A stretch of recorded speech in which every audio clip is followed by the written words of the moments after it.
Hello students, I hope you all have seen 1 to 6 part of Social Science chapter 10. In this part 7 we are going to discuss about the tier system of the 3 tier system of Panchayat Raj. Now let us begin. Governance at local level. See what is in the governance of a local level, that is extremely difficult to carry out the government of the entire nation from a single place, as the central government has too many responsibility. See, central government, they have lots of responsibility, and that makes very difficult to them to carry out the government's of entire nation from a single place. So for that the power is decentralized, means they are transferred of authority from central to other government. In this way they are decentralized with the objectives of timely to solve various problems, needs, expectations and aspiration of the people. See, in this paragraph they say that the central government, they have very vast responsibility of looking after the welfare of nation. So it really becomes extremely difficult for them to carry out the administration of entire nation from a single place, that is from central level. And to achieve the higher efficiency and smooth working of power and duties should be decentralized. So they are decentralized, that is they should be divided among the people or organization at the various level. And why to do so all this thing, institute of local self governance have, they have emerged.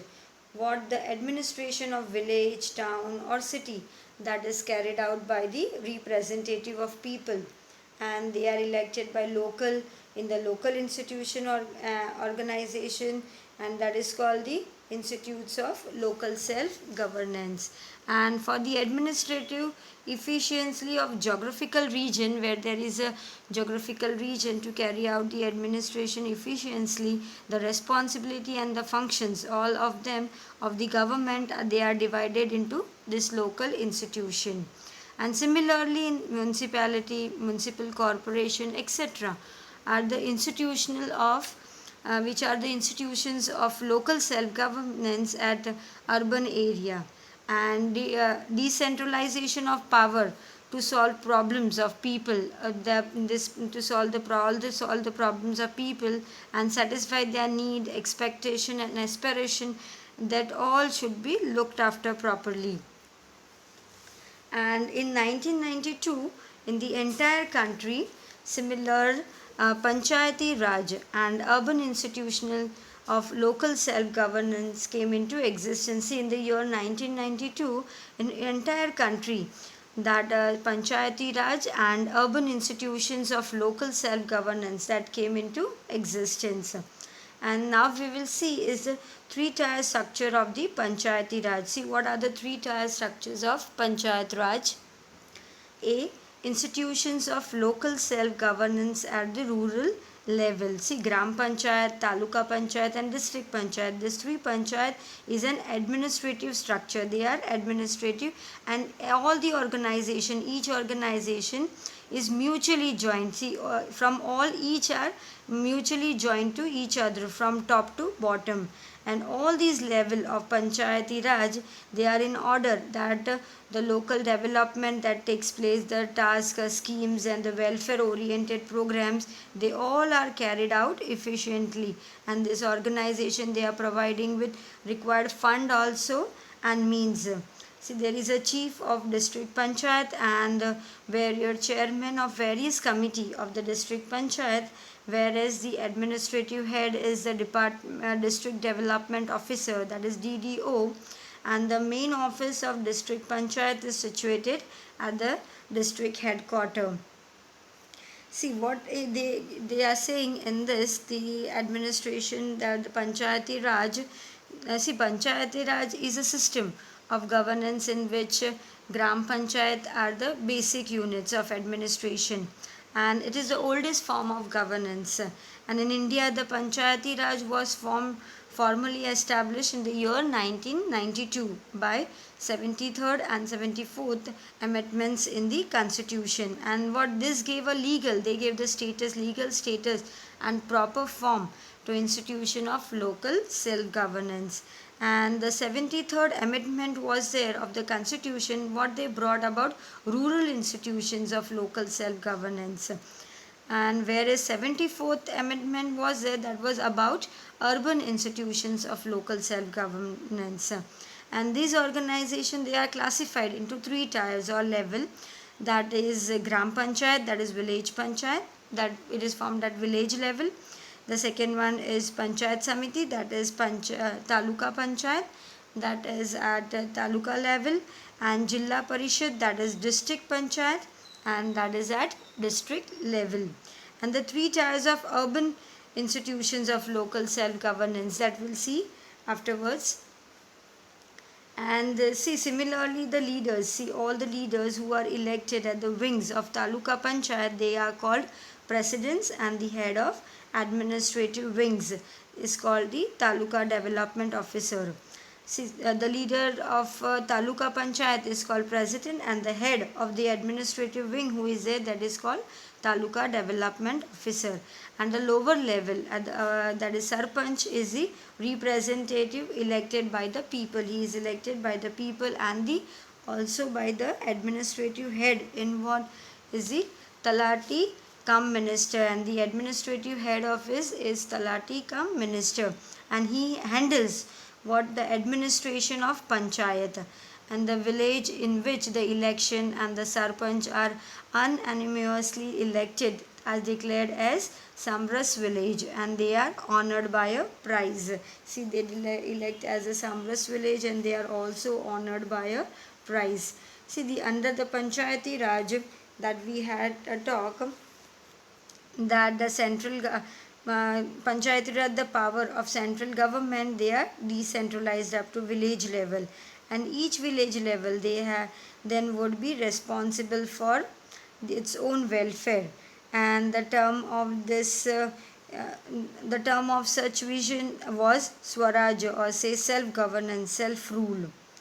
And based on the geographical extent, the responsibility and the function of the government, they are divided into such local organization and administrative efficiency.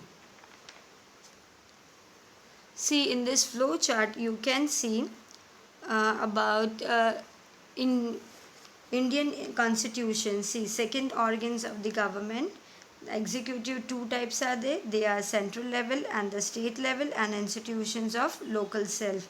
See, one you can see the governor, chief minister, legislative assembly, secretariat, and these levels are distributed to rural and urban. See, in this you can see under governor, and that comes the political executive at rural level, that is panchayat raj. Panchayat raj, they consist of the representative, they are elected by the people.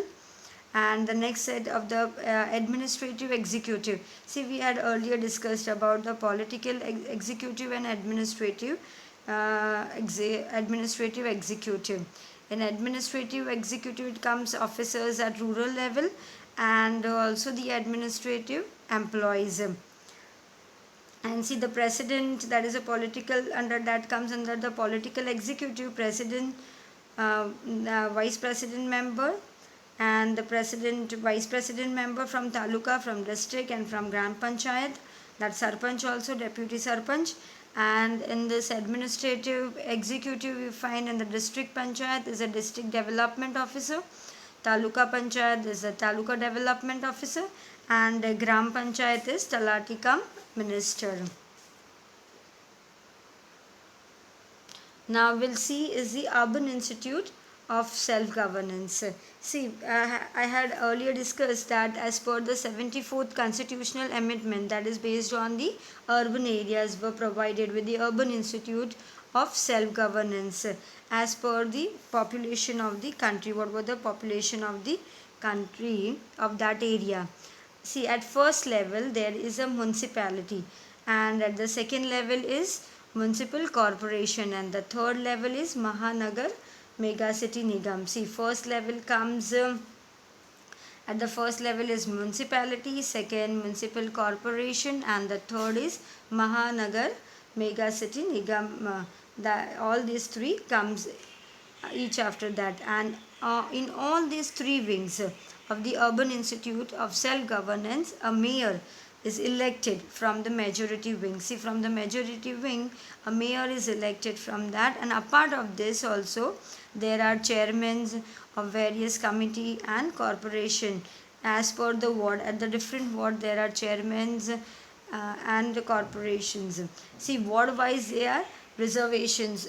Ward wise, according to ward wise, there is a reservation for women and reserved caste also are maintained. And see, various committee they carried out various responsibility in what in many field of decentralization manner, and the cities plan in what the city planning, land reforms, road, bridges, flyover, bridge construction, water management, sewage management, civil development, environmental facility, fire department service, education, health, cultural entertainment, cityscape development.